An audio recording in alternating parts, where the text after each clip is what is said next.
ষাঁড় ও কাঠের গুঁড়ির গল্প। রৌদ্র উজ্জ্বল এক দুপুর বেলার কথা বলছি। আকাশে তখন সূর্য জ্বলজ্বল করছিল, আর সূর্য তার তাপ চারদিকে ছড়াচ্ছিল প্রচণ্ড রকমভাবে। এই তপ্ত গরমে গ্রামের রাস্তা দিয়ে দুইটি ষাঁড় কাঠের গুঁড়ি ভর্তি একটি গাড়ি টেনে নিয়ে যাচ্ছিল। এই দুপুর বেলা গনগনে রোদের মধ্যে ষাঁড় দুটির গাড়িটি টেনে নিতে ভীষণ কষ্ট হচ্ছিল। তারা গাড়িটি টানতে টানতে ভীষণ ক্লান্ত হয়ে পড়েছিল। দুপুরের উত্তপ্ত জ্বলন্ত সূর্যের ছড়ানো তাপের কারণে তাদের গাড়ি টানতে খুবই কষ্ট হচ্ছিল। ক্লান্ত শ্রান্ত ষাঁড়গুলো অত্যন্ত ধীরে ধীরে হাঁটছিল। তারা যেন আর বোঝা বইতেই পারছিল না, একটু হলেই বসে পড়বে এমন একটা অনুভূতি ছিল তাদের মধ্যে। ষাঁড়গুলো যখন তাদের কাঁধে কাঠের গুঁড়ি ভর্তি গাড়িটি বহন করছিল, ঠিক তখনই গাড়ির ভেতরে থাকা কাঠের গুঁড়িগুলো নিশ্চিন্তে নির্বিঘ্নে শুধু গাড়ির মধ্যে শুয়েই ছিল। তাদের কিন্তু কোনো কষ্টই হচ্ছিল না।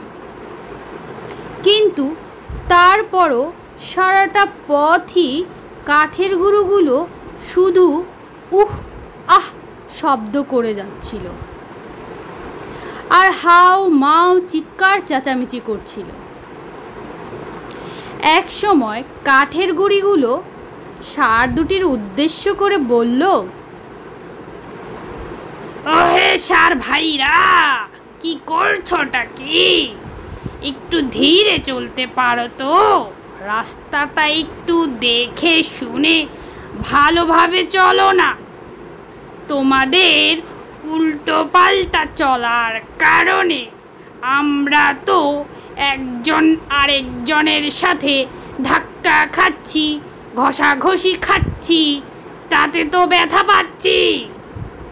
কি বলছি বুঝতে পেরেছ? একটু ভালো করে চলো না ভাই। ষাঁড়গুলো কোনো কথারই জবাব দিল না।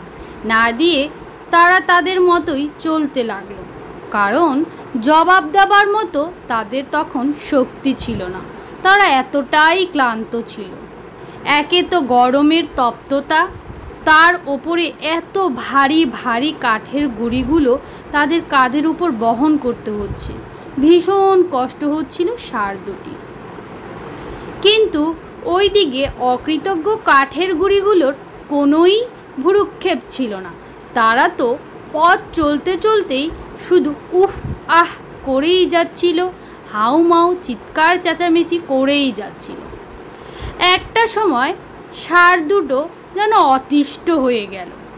একে তো বাপু গরম, সূর্যের গনগনানি, তার ওপরে আবার কাঠের গুঁড়িগুলোর হাউ মাউ চিৎকার চেঁচামেচি, আর তো সহ্য করা যাচ্ছে না। এবার ষাঁড়গুলো কাঠের গুঁড়ির উদ্দেশ্যে বলে উঠল, হ্যাঁ কি হে বাপু, এমন করছো কেন?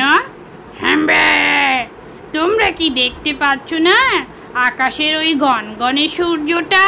হ্যাঁ, কতটা তপ্ত, কতটা কষ্ট দিচ্ছে আমাদের। একে তো সূর্যের এই গনগনানি কষ্টে জ্বলে পুড়ে ছাই হয়ে যাচ্ছি।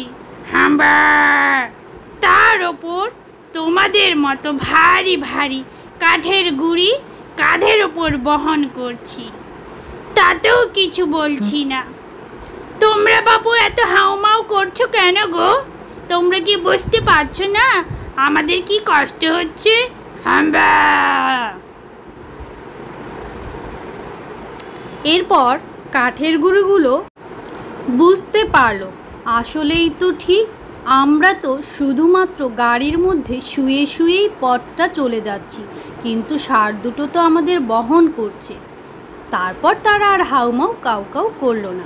আজকের গল্প বন্ধুরা এতটুকুই ছিল। ভালো লাগলে চ্যানেলটিকে সাবস্ক্রাইব করে পাশে থাকা বেল বাটনটি অন করে দিও প্লিজ।